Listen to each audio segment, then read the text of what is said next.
Hello friends, welcome back to my channel. आज मैं यहाँ पे एक नई वीडियो के साथ हूँ। मैं चाहती हूँ आप इस वीडियो को प्लीज़ मेरे लिए एंड तक देखिए। अगर आपको कहीं लगता है ना आप बोर भी हो रहे हैं, प्लीज़ फिर भी मेरे लिए और एक एक्सपीरियंस के लिए इसे पूरा देखिए। ये मैं व्यूज़ के लिए नहीं कर रही, प्लीज़ मेरे लिए और अपने लिए तो ये पूरा देखिए। इसमें मैं अपनी एक जर्नी बताना चाहती हूँ जो मैंने पिछले 2 या 3 हफ्तों से जी है। एक्चुअली मुझे कुछ हो गया था। मुझे क्या हुआ था मैं डिटेल में बताती हूँ आपको।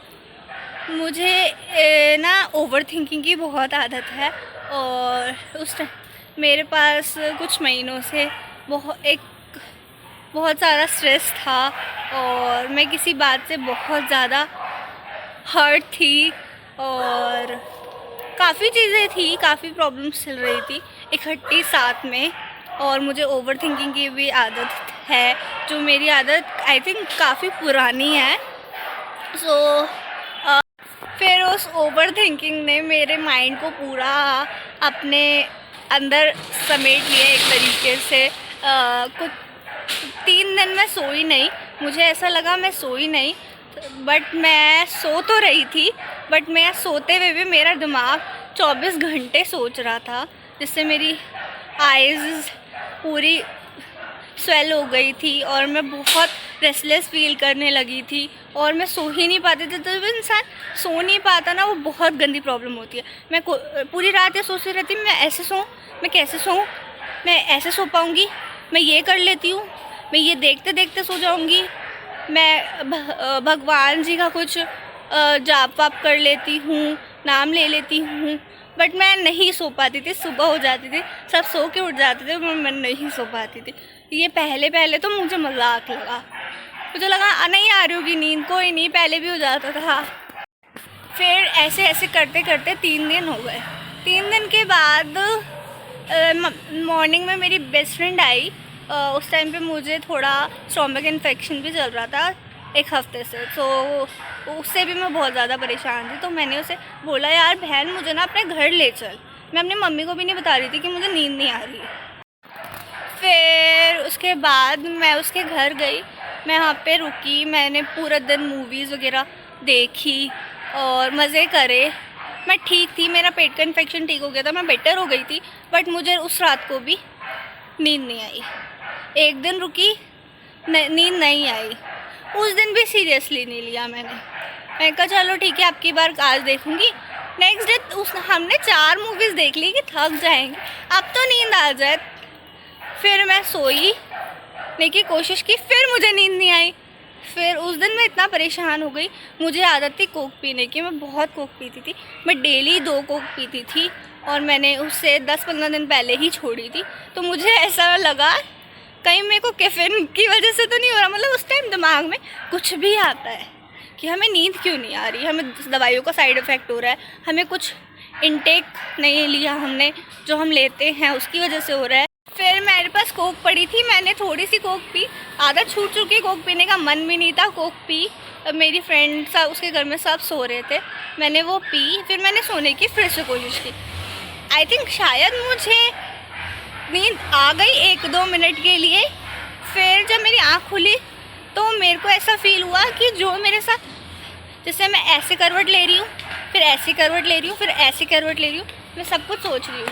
3-4 चीज़ें मेरे साथ रिपीट हो रही है और मैं कुछ और मैं जग भी नहीं पा रही, मुझे ऐसा लग रहा था। फिर मुझे लगा मैं कौन सी दुनिया में पहुँच गई। फिर मैं बहुत डर गई, मुझे नहीं पता था मेरे साथ क्या हो रहा है। तो मैंने मेरी फ्रेंड के घर में सब सो रहे थे, मैंने फिर भी उसको लगाई तान्या। मुझे ये नहीं पता था वो मेरी आवाज़ सुन पा रही है नहीं। उसने सुना मुझे, आँख खोल के मैं ये कुछ समझ नहीं पा रही थी मेरे साथ हो क्या रहा है, वो फील नहीं कर पा रही थी। जब उसने मुझे प्रॉपरली अपने हाथ में कहीं भी लगा रही थी, मैंने फील कर पा रही थी। जब उसने मुझे हाथ टच किया, हक किया, तब मैं फील कर पाई कि हाँ आई एम अलाइव, या जो भी कह लो। देन उसके बाद मुझको ना ऐसा लग रहा था मेरे माइंड अलग वर्क कर रहा है, मेरे माइंड और बॉडी के बीच में स्पीड का कुछ टाइम इशू चल रहा है। मेरा माइंड कुछ ज़्यादा ही थक गया, इस वजह से हो रहा है।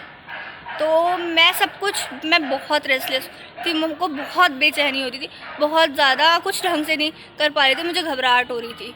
फिर उस टाइम 6 बज रहे थे, मैंने सबको 6 बजे उठा दिया। फिर मैंने अपने दी को कॉल किया क्या करें। फिर हम हॉस्पिटल गए। फिर हॉस्पिटल वालों ने कहीं और रेफ़र कर दिया। अब जहाँ रेफ़र किया वहाँ हम दिखा नहीं पाए। फिर उसी रात को हम एक प्राइवेट डॉक्टर पे गए। उन्होंने मेरी बात समझी और उन्होंने बोला बेटा तुम सो तो रही हो पर तुम्हारा दिमाग नहीं सो रहा, तुम बहुत ज़्यादा स्ट्रेस ले रही हो, सोचो मत, ठीक है। उन्होंने दवाई दी। फिर मैं उस दवाई से 3 दिन तक सोई हूँ, सिर्फ सोई हूँ। सोती थी, जगती थी, खाती थी, पीती थी, सो जाती थी। मैं इतना डर गई थी। मैं ज़िंदगी में बहुत कम चीज़ों से डरती हूँ, अपनों को खोने से या 1-2 चीज़ छोटी मोटी डॉग्स वगैरह से, इन सब से डरती हूँ। बाकी मैं किसी चीज़ से ऐसे डरती नहीं हूँ। और मैं छोटी छोटी चीज़ से डर रही थी। मैं किसी को अपने पास से नहीं जाने दे रही थी, दिया मत जा मम्मा मत जाओ। उसके बाद भी मेरे साथ वही हो रहा था।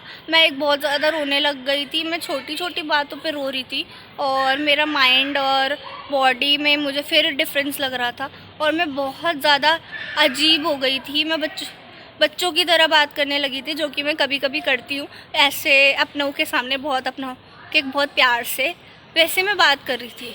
तो फिर मेरी बेस्ट फ्रेंड और मेरी बहन, मेरी मम्मी, मेरा भाई, इन लोगों ने, इन 4 जनों ने तो मेरा बहुत सपोर्ट किया। दिया और तान्या ने मुझे इतना संभाला है उस टाइम पे, बहुत ज़्यादा। मैं बहुत चीज़ें ऐसी थी कि उनके बिना नहीं कर पा रही थी। मैं उनका जितना भी थैंक यू बोलूँ मैं कम है। उन्होंने ही मुझे ठीक किया एक तरीके से। फिर हमने एक हॉस्पिटल में विज़िट किया और वहाँ पे डॉक्टर को दिखाया। तो डॉक्टर ने बोला तुम्हारा माइंड अभी डिस्टर्ब है, तुम बहुत सारी प्रॉब्लम्स पे इकट्ठा सोच रही हो, तुम ओवर थिंकिंग करती होगी और तुम अब ज़्यादा कर रही हो, तुम सोच बिना रह ही नहीं पा रही हो और तुम सोचे जा रही हो, तुम्हारा माइंड हो चुका है अभी थोड़ा सा डिस्टर्ब। तो उन्होंने दवाई दी और मैंने भी खुद को संभाला। मेरी फ्रेंड ने, मेरी बहन ने भी मेरी हेल्प की, मेरे भाइयों ने, मेरी बहनों ने भी मुझे गाइडेंस दिया कि ऐसे कर, ये कर, तू बीमार नहीं है, तुझे कुछ नहीं हुआ है, तू बस ज़्यादा सोच रही है, जो कि सच था। बट उसकी वजह से बहुत प्रॉब्लम हुई है मुझे और मैंने धीरे धीरे खुद को संभाला है, बाहर निकलना स्टार्ट किया है, क्लासेस स्टार्ट की हैं, अपना रूटीन बनाया है, फिर से कोशिश करती हूँ खुद को खुश रखने के लिए। मैंने इससे डील किया है, कर रही हूँ, अभी प्रॉपरली नहीं किया है। आई थिंक मुझे भी आज भी यही लग रहा है कि मैंने प्रॉपरली अभी नहीं किया है, 70% ही किया है। अभी भी मैं रोज़ आती हूँ छोटी छोटी बातों पे। मेरे को अपने पास अपने चाहिए। मुझे ऐसा लगता है कि कोई मेरे पास हमेशा रहे, मेरी बहन रहे, कोई भी रहे, सबसे मिलना चाहती हूँ, सारे अपनों से, सबको बोलती रहती। सही, जब हम बीमार होते हैं हम सबको होता है, बट मुझे ऐसा लग रहा है इस टाइम मुझे एक्सेस हो रहा है। मुझे चाहिए कि सब मेरे को टाइम दे, मेरे से बात करे, मेरी बातें समझे। एक्चुअली मैं अपनी बातें शेयर भी नहीं कर पाती जल्दी से। मैं बहुत ही सेंसिटिव हूँ, बहुत ही ज़्यादा इमोशनल हूँ। मैंने ज़िंदगी में बहुत कम लोगों से अपनी प्रॉब्लम शेयर करना सीखा था और अब ऐसा शायद से कोई होगा नहीं कि मैं जिससे अपने दिल की हर एक बात कह सकती हूँ। सॉरी मैं रो रही हूँ। हम डील इससे कर सकते हैं, मैं कर रही हूँ धीरे धीरे। मैं आपके साथ शेयर करना चाहती थी कि हमें खुद ही लड़ना पड़ता है, हमारे को सपोर्ट कर सकते हो। सपोर्ट की बहुत ज़्यादा ज़रूरत है। प्लीज़ लोगों को सपोर्ट करो। अगर वो कोई आपसे बात कह रहे हैं ना तो उन्हें सुनो, चाहे आपको उनकी बात सही नहीं लग रही, चाहे वो गलत कर रहे हैं। प्लीज़ कोई भी अगर आपसे अपनी प्रॉब्लम शेयर कर रहा है तो अपना राय ना देकर उसको सुनो, उसे समझो, उसे गाइडेंस भी दो। पर अगर वो बहुत ज़्यादा इमोशनल है, हम एकदम से चीज़ें चेंज नहीं कर सकते, हम एकदम से चीज़ें फॉरगेट नहीं कर सकते, हम एकदम से चीज़ें मूव ऑन नहीं कर सकते। टाइम लगता है हर चीज़ में। तो और भी बहुत चीज़ें होती हैं, पेरेंट्स को समझना चाहिए बच्चों पे क्या बीत रही है। हालांकि मेरी मम्मी बहुत समझती हैं, मेरे पापा ने भी सपोर्ट किया है, बट हाँ काफ़ी चीज़ें होती हैं कि ज़िंदगी में फ्रेंड्स की बहुत ज़रूरत है। मेरी 2 best friend Tanya and Harshita, they were like my rock. उन्होंने मुझे वापस से बचाया है, एक तरह से बचाया है, ठीक किया है। मैं सोती नहीं थी, जब दवाई लेके सोती थी, दवाई से भी मुझे इतनी इजीली नींद नहीं आती थी, तो वो वीडियो कॉल पे रहती थी कि जब तक मैं नहीं सो जाती थी, मेरा भाई मेरी बहन मेरे बालों पे ऐसे ऐसे करते रहते थे, सुलाते थे। ये चीज़ें बहुत मैटर करती हैं। ये चीज़ ने ही मुझे ठीक किया है, मेरे अंदर एक उम्मीद जागे कि हाँ मुझे ठीक होना है। मुझे ठीक वैसे भी होना था, मैं यही बोलती थी मुझे ठीक होना है, मुझे जल्दी ठीक होना है, मैं जब भी यही कहती थी। पर फिर मैंने खुद को संभाला, मैंने अपना रूटीन बनाया, खुद खुश रहना सीखा। हालांकि अभी भी मैं बहुत ओवरथिंक करती हूँ, अभी भी मैं चीज़ों से लेट गो नहीं कर पा रही, पर आई एम ट्राइंग।